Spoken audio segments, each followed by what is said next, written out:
Hello everyone, welcome back to the video. और आज के इस वीडियो में हम करने जा रहे हैं कॉनिक सेक्शन को पूरा रिवाइज। तो इस एक वीडियो के अंदर हम कॉनिक सेक्शन के अंदर जितने भी कर्व्स हैं वो सभी के सभी रिवाइज करेंगे, उनके फॉर्मूला देखेंगे और उनके इंपॉर्टेंट पॉइंट्स देखेंगे। तो सबसे पहले हम बात करते हैं कॉनिक सेक्शन की।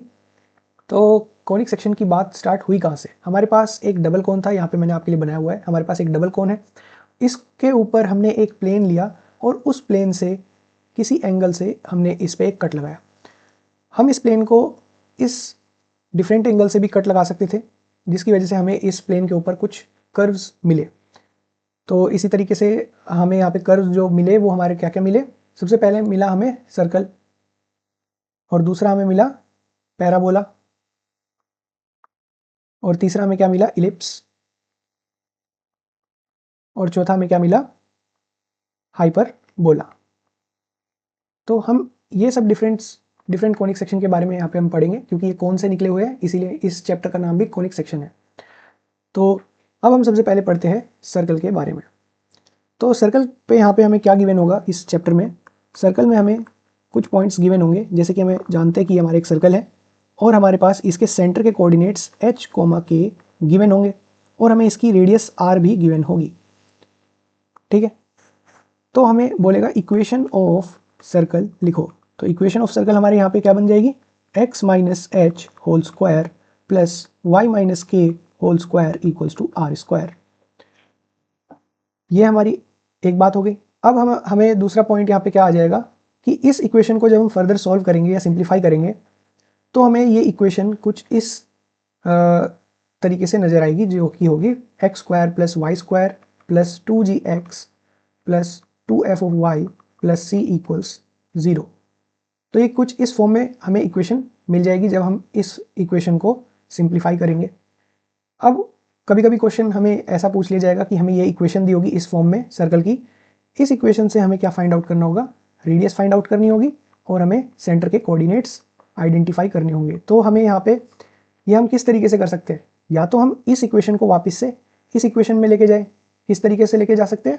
कंप्लीटिंग होल स्क्वायर से। आई होप आपको ये पता होगा कि हम इसको कंप्लीटिंग होल स्क्वायर से वापस उस फॉर्म में ले जा सकते हैं। लेकिन हमारे पास डायरेक्ट फॉर्मूला यहाँ पे क्या होता है? हमारे पास डायरेक्ट फॉर्मूला भी होता है। इसी इक्वेशन से हम यूज करके डायरेक्ट हमारे पास जो फॉर्मूला होता है रेडियस का, वो होता है under root G square plus F square minus C. ठीक है, और सेंटर के कोऑर्डिनेट्स हम डायरेक्ट लिखते हैं माइनस जी कोमा माइनस एफ। तो ये हमारे सेंटर के कोऑर्डिनेट्स लिखते हैं हम इस तरीके से। आई होप आपको यहाँ तक समझ आया होगा। सर्कल्स में हमारे किस किस तरह से क्वेश्चन बनेंगे मैंने आपको यहाँ पे बता दिया। अब एक पॉइंट और आ जाता है यहाँ पे सर्कल में, वो क्या आ जाता है? हमारे पास डायमीटर के एंड पॉइंट्स गिवन होंगे। जैसे मान लेता हूँ ये मेरा एक डायमीटर है और इसका ये एंड पॉइंट है जो जिसके कोऑर्डिनेट्स है x1 कोमा y1, और दूसरा एंड पॉइंट है जिसके कोऑर्डिनेट्स है x2 कोमा y2। उसके बाद बोलेगा इक्वेशन ऑफ सर्कल लिखो। तो इक्वेशन ऑफ सर्कल यहाँ पे मेरी क्या बन जाएगी? इक्वेशन ऑफ सर्कल मेरी बन जाएगी x minus x1 into x minus x2 plus y minus y1 into y minus y2 equals to 0। इस तरीके का क्वेश्चन भी हमें अपनी बुक के अंदर देखने के लिए मिल सकता है। अब हम चलते हैं, यहाँ तक जितने भी सर्कल्स के कॉन्सेप्ट थे वो मैंने आपको बता दिए। अब हम चलते हैं पैराबोला के ऊपर। तो अब हम स्टडी करेंगे पैराबोला की। पैराबोला, तो पैराबोला हमारा क्या होता है? अच्छा, इससे पहले मैं आपको एक और चीज़ बता देता हूँ।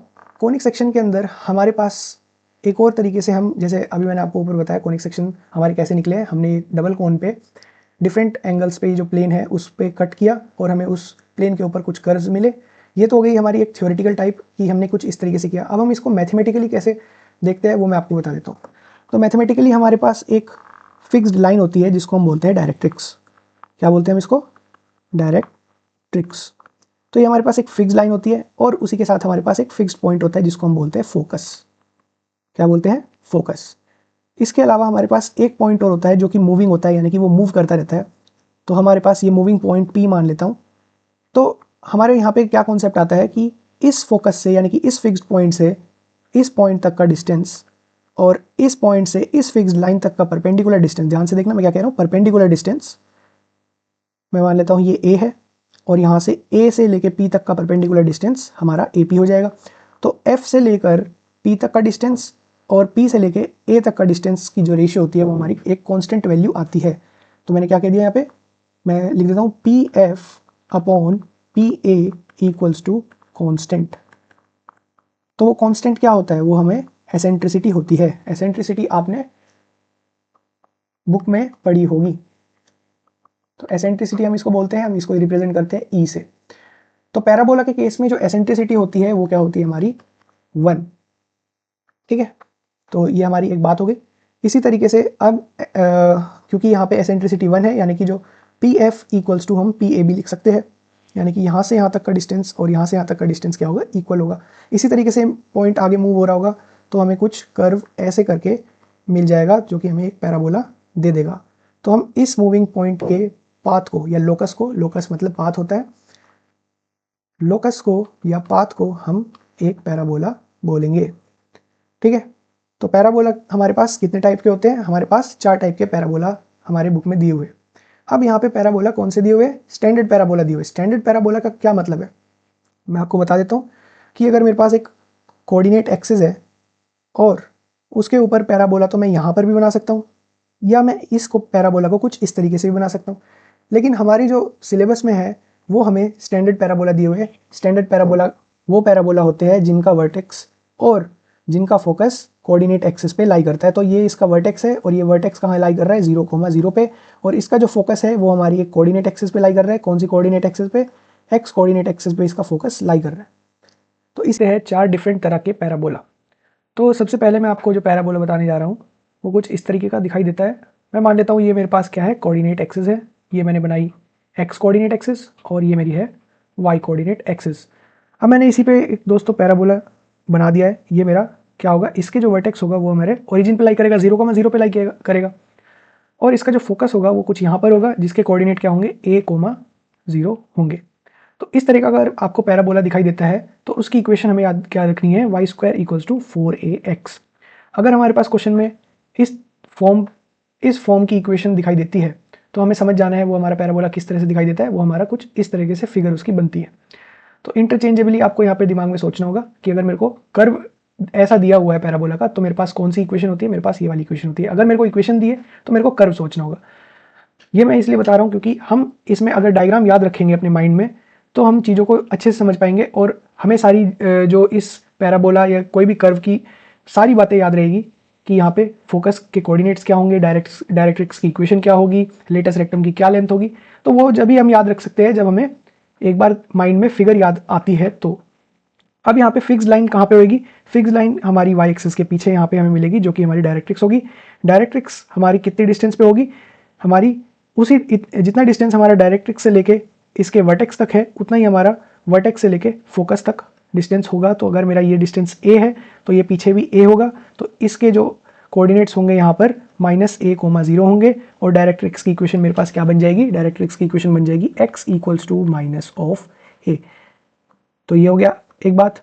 अब हम देखते हैं अब पैराबोला का जो जहाँ से जिस एक्सिस से पैराबोला लाई कर रहा है, कौन सा कोऑर्डिनेट एक्सिस है, एक्स कोऑर्डिनेट एक्सिस है। तो इस कोऑर्डिनेट एक्सिस को हम क्या बोलेंगे, axis of parabola, axis of parabola बोलेंगे।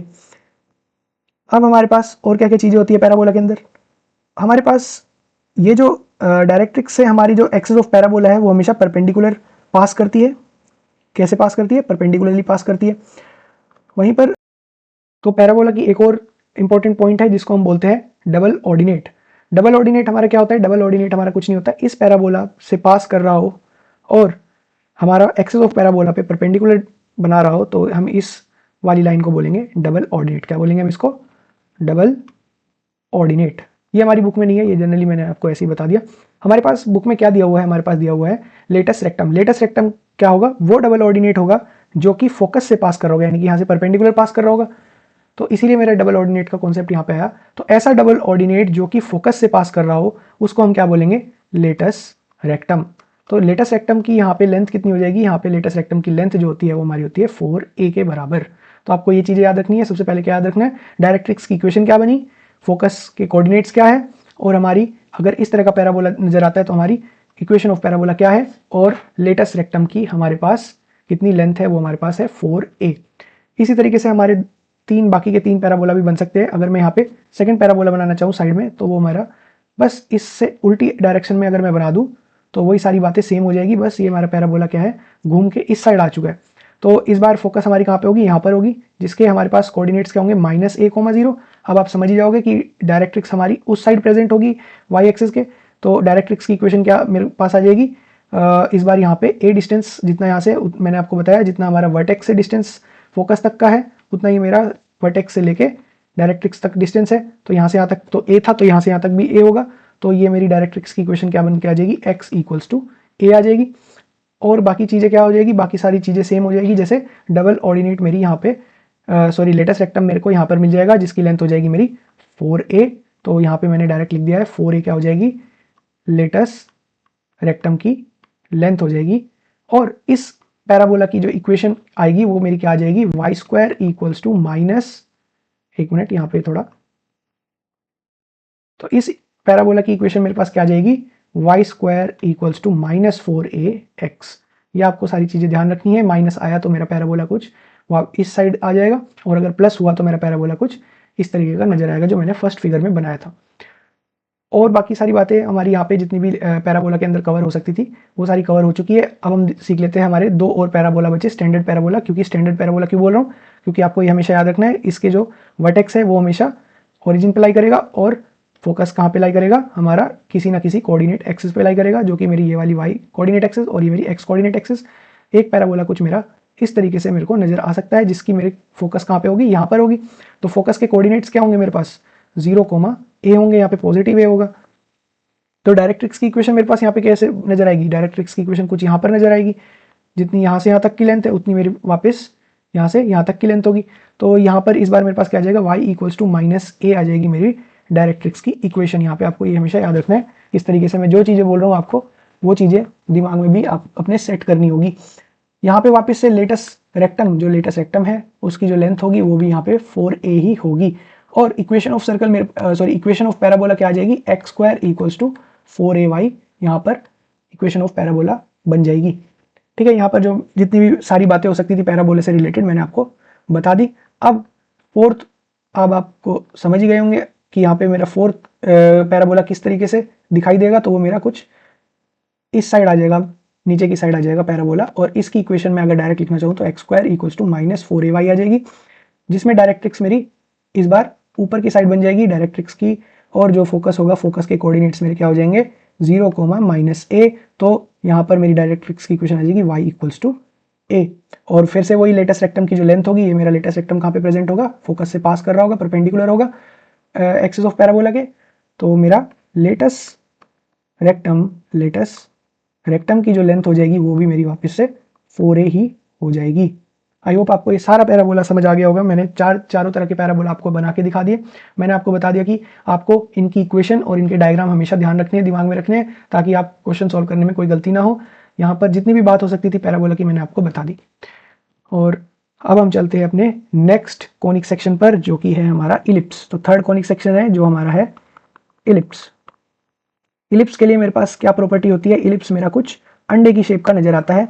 एक तो होता है मेरा हॉरिजॉन्टल इलिप्स और दूसरा होता है मेरा वर्टिकल इलिप्स। अगर मेरा इलिप्स यहाँ पे इस तरीके से ऐसे लेटा हुआ है और एक्स एक्सिस पर मेरी ज़्यादा डिस्टेंस कवर करता है, ये देखो एक्स कोऑर्डिनेट एक्सिस पे मेरा इलिप्स ज़्यादा डिस्टेंस कवर कर रहा है, तो इसके फोकस क्या होते हैं मेरे पास, इसके फोकस के मेरे पास 2 पॉइंट्स होते हैं, एक यहाँ पर एक यहाँ पर।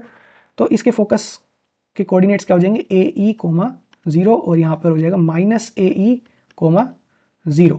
तो ये मेरा F1 मान सकता हूँ, इसको मैं F2 मान सकता हूँ।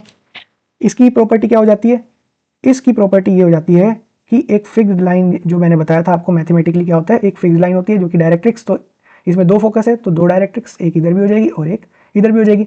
और ये मेरा एक फिक्स्ड पॉइंट है F2, यानी कि मैं इसको F2 को एक फोकस मान लेता हूँ। और ये मूविंग पॉइंट कहाँ पे हो जाएगा, इस कर्व के ऊपर हो जाएगा, यानी कि इलिप्स के ऊपर हो जाएगा।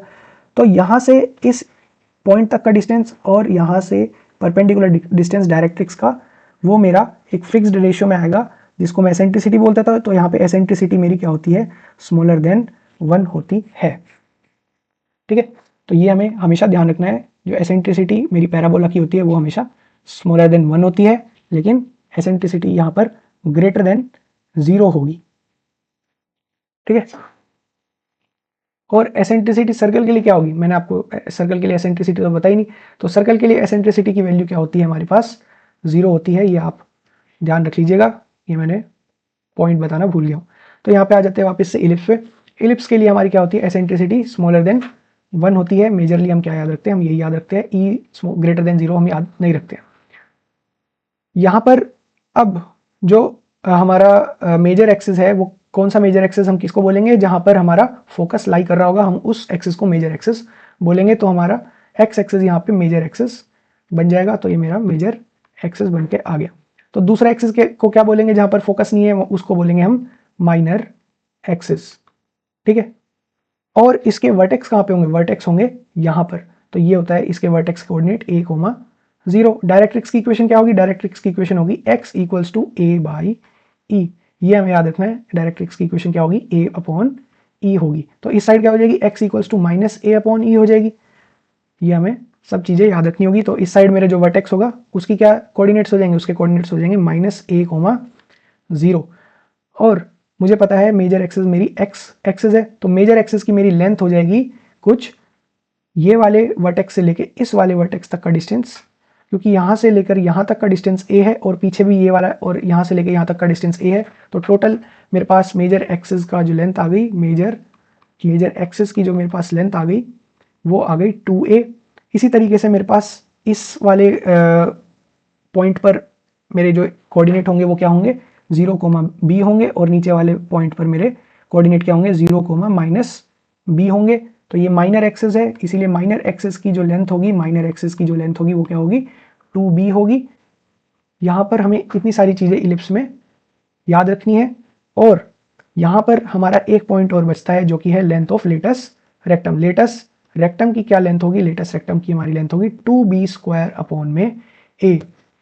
2b² अपॉन में a हमारी लेटस रेक्टम की लेंथ होगी।